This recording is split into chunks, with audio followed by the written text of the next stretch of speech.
I believe that to have interfered, as I have done, as I have always freely admitted I have done, in behalf of his despised poor was not wrong, but right.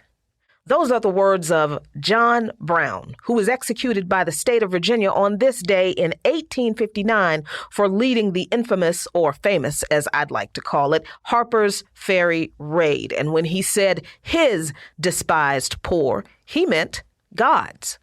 You probably know that Brown was an abolitionist and a man of fervent faith who tried to start a rebellion against slavery in Harper's Ferry, Virginia. But what you probably don't know is that Brown was the first person executed for treason in the United States. You also may not know that Harriet Tubman met John Brown in 1858 and helped him plan and recruit supporters for the 1859 raid on Harper's Ferry. Did you also know that John Brown, who was white, settled with his family in a black community founded in North Elba, New York in 1849? Then in 1855, Brown, who had long hated slavery, that wasn't new to him, followed 5 of his sons to the Kansas Territory to assist anti-slavery forces struggling for control there, a conflict that became known as Bleeding Kansas. Bleeding Kansas started when a pro-slavery mob attacked the town of Lawrence, Kansas in May 1856, burning the hotel and newspaper office to destroy the quote-unquote hotbed of abolitionism in the town. And this attack is commonly known as the Sack of Lawrence. The next day, on the floor of the U.S. Senate, U.S. Senator Charles Sumner of Massachusetts was viciously beaten with a cane on the floor of the Senate by U.S. Representative Preston S. Brooks of South Carolina after Sumner's speech about the crime against Kansas committed by supporters of slavery in Lawrence. 3 days after the sack of Lawrence, an anti-slavery band led by who else but John Brown retaliated in the Potawatomi Massacre, where Brown's men murdered 5 men from a pro-slavery settlement in Potawatomi Creek in Franklin County, Kansas. With a wagon laden with guns and ammunition, Brown settled in Osawatomie, Kansas, and led the anti-slavery guerrillas in that area.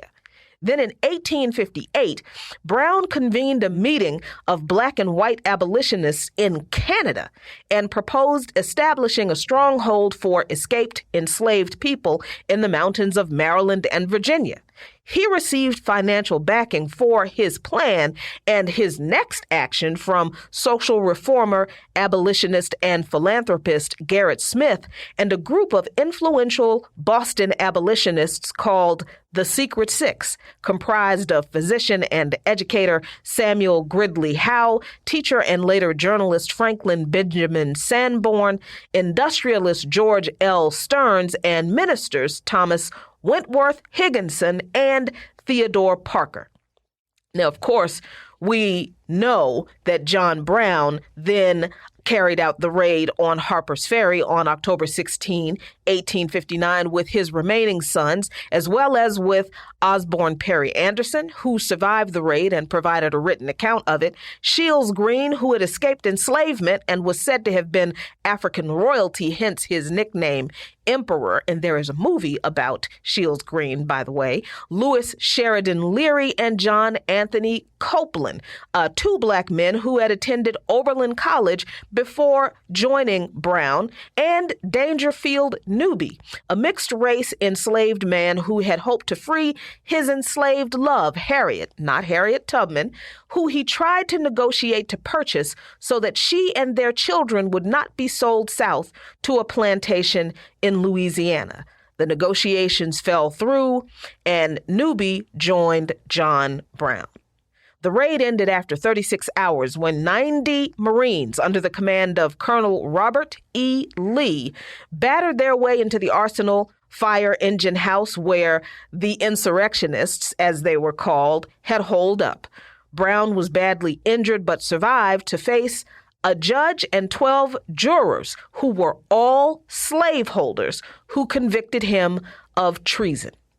Green and Copeland were also tried, but they were acquitted of treason but convicted of murder. On December 2nd, 1859, John Brown was hanged in Charlestown, Virginia, along with Shields, Emperor Green, and John Anthony Copeland. If you're going to be an ally, be like John Brown and really be about that life. Follow Luqman Nation on patreon.com/LuqmanNation for lots of great content.